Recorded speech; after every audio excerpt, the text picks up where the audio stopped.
Hi guys, welcome back to my YouTube channel. Today, let's talk about Gazini's chances in the upcoming Miss Universe pageant. So guys, ano na bang napapansin niyo kay Gazini na that she's in Miss Universe pageant in Atlanta, Georgia? I really have high hopes that she will really do well in the upcoming pageant. Why do I say this? Sige, isa-isahin natin. Number one, when it comes to her outfits so far in the pageant. So far, all her outfits have been on point, talagang pinag-isipan. I have to give credit to all her stylists who have been helping her in coming up with such fabulous pieces for the pageant. I noticed that most of her wardrobe is a mix of designer clothes and ensembles that feature a semblance of our culture coming from these fashion designers. So, nakakatuwa, parang Katleo na kayo na stylist chic ang dating ni Gazini sa pageant na ito. So that's one outfit. Number two, I also love her makeup and styling so far. Alam niyo, naman na Gazini has really strong facial features, and I love that for the past few days she has been sporting light and fresh makeup. I really think that mas maganda siya when she sports a light and fresh look when it comes to all these public appearances and all these behind-the-scenes shoots that she has been doing for the pageant so far. So far on point lahat, outfits, makeup. So sana I hope she keeps doing this, she keeps maintaining this kind of look all the way until December 8 para tuloy-tuloy na talaga yung arangkada natin sa finals on December 8. Now, let's talk about her perceived weakness, which is her communication skills. And sino sa inyo ang nakanood ng Bottomline episode with Boya Punda last weekend?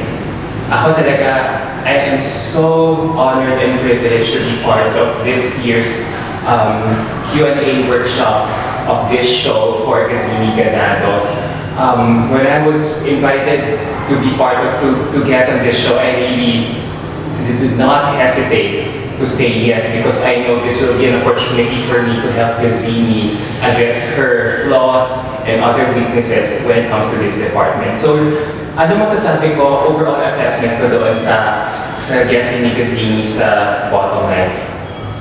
Alam nyo, alam ko, ito rin ang gusto niyong sabihin, she really has improved a lot when it comes to her communication skills. Alam mo yun, her choice, her timing, her choice of words, her vocal intonation when it comes to public speaking, talagang na-hit niya lahat ng brief when it comes to hitting all the right boxes in public speaking essentials. Alam mo yun, her answers are so direct to the point, very concise, no more sugarcoating, hindi na siya patwitams, and you can feel the sincerity that she's saying, that talagang alam mo lahat ng sinasabi niya comes from the heart. And yun ang magiging malaking advantage niya if ever she's going to be asked difficult and controversial questions portion of that competition. Kasi alam mo, especially when she talks about her advocacy, talagang mararamdaman mo na talaga she speaks from the heart. Na talagang she thinks before she speaks. Talagang every syllable that she utters, talagang mararamdaman mo talaga yung fiber ng well-being niya na talagang, okay, this is who I am, this is me, take me for who I am. I won't be apologetic for all what I'm about to say. This is me, take me for who I am. And nakita naman yung ganito yung stance niya when it comes to especially answering all these difficult and controversial questions like her stance on the issue of abortion in the United States, or even yung mga pressing issue, or even answering pageant-related questions. So talagang natutuwa ako kasi alam mo, when I was covering Gazini in Binibining Pilipinas earlier this year, hindi siya ganito eh. Pag tinanong mo siya ng isang pageant-related question, sasagot lang siya ng ganito, ganyan, na out of the blue. Ngayon talaga makikita mo nag-iisip. And it's a good thing na talagang I have to give credit where it's true. Talagang Sir Boya Punda has really polished her well in this aspect of the competition. Oo, admittedly, may mga flaws pang dapat kailangan i-address si Gazini when it comes to handling Q&A. Like, Ang maganda kasi kay Gazini, whenever you throw questions at her, may talagang isasagot siya. Kaya nga sa sobrang dami, she's full of ideas in her head. She's brimming with a lot of ideas in her head na sometimes, na parang hindi na niya alam kung sa nagsasalita na siya, na sometimes napansin ko during the Q&A workshop, during the show, na parang sa sobrang dami niyang ideas sa head niya, mamaya, na-miss na, hindi nakakalimutan na niya na nahihit na niya pala yung 30-second deadline. So, yun lang yung kung kaya niya edit out pa yung mga thoughts niya in answering all these questions in such a way that it will sound organized, then mas maganda. And if she could always, as what Sir Buddha has been saying all along, strong,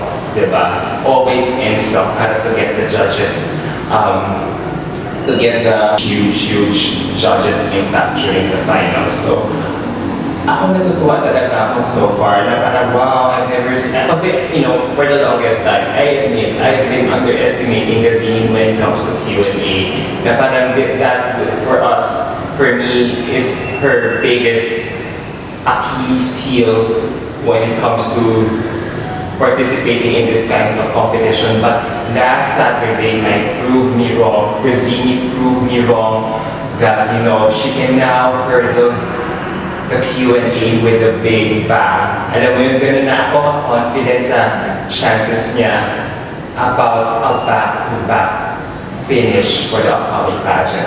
Now, having said that, speaking of back-to-back, now that we've established that she has improved a lot in terms of her communication skills, I still would stop short of proclaiming na, oh, she already has a title in the bag, back-to-back na talaga. No, alam niyo, for me, if you will ask me, kung ano talaga yung, kung ano yung iniisip kong position for her, iniisip kong placement for her in the upcoming pageant. So far, in everything that she has been showing so far in the pageant, top 5. If her, as I've said in the bottom line episode, if her performance in Binibining Pilipinas would be an indication of things, of how good she will be in the pageant, definitely. May top 5 na talaga siya. Now it's up to her to make herself exceptional once she reaches top 5. And given how she has acquitted herself in showcasing her newly improved communication skills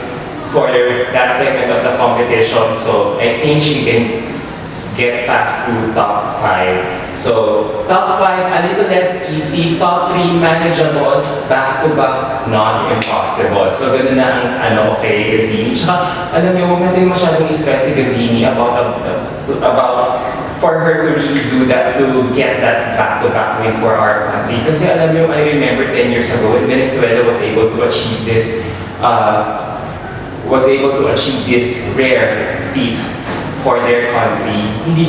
I remember, hindi naman ganun nagigil yung Venezuela that time in winning a back-to-back. I record si Stefania Fernandez was not in everyone's radar during that time. Alam ko lagi lang siya nasa top 10, nasa top 6, top 8 list ng mga tao, but never as a huge contender for the crown. So sana, having said this, I hope that you guys would not, put so much pressure on Gazini to really do that back-to-back. Kasi I would want Gazini to still enjoy and have fun in the competition without taking too much of that huge mission that she really needs to do for our country. Kung ibibigay ng Diyos sa atin na manalo tayo ng back-to-back, ibibigay sa atin yan ng Diyos. Kahit anong gawin pa ni Gazini, kahit na magbakal pa siya sa Q&A niya, mag-wardrobe malfunction pa siya, kung ano bang mga pwedeng mangyari sa kanya.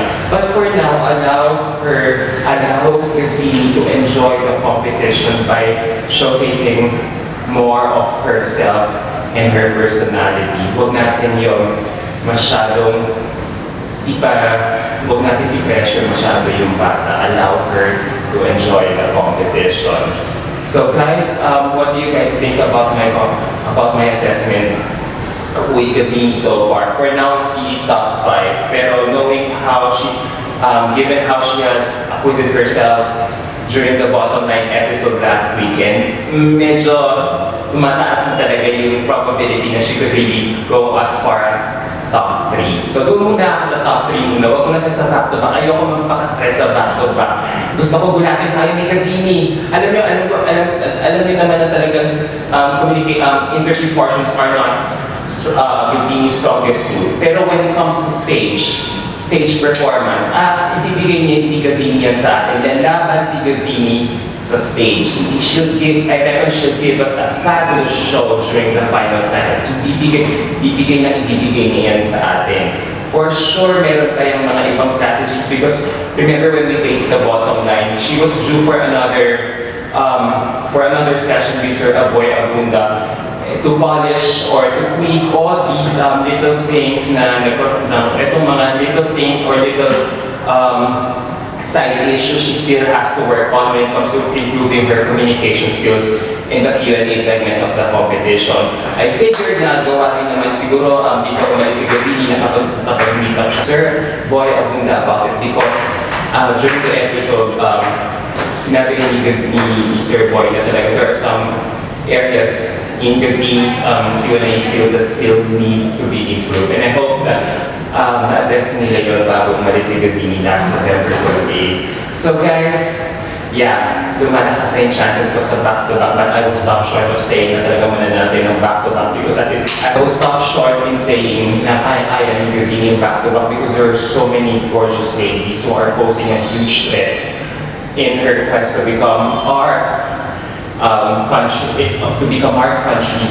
fifth Miss Universe title holder na siya. Si France, si India, lutang-lutang ang ganda, si Colombia, si Brazil, si Thailand din, si Bangladesh na dumadar, or si Chile. So ang daming mga magaganda ng mga kandidatan who have been stepping up their game in the pageant so far. So let's see how this whole thing will unfold for Gazini. Will it bode well for her chances? O lalamunin din ba niya itong mga patataubin din ba niya itong mga Diyosa ko, just like how Pia was able to do it in 2015 na unti-unti niyang pinatumba yung mga Diyosa come finals night.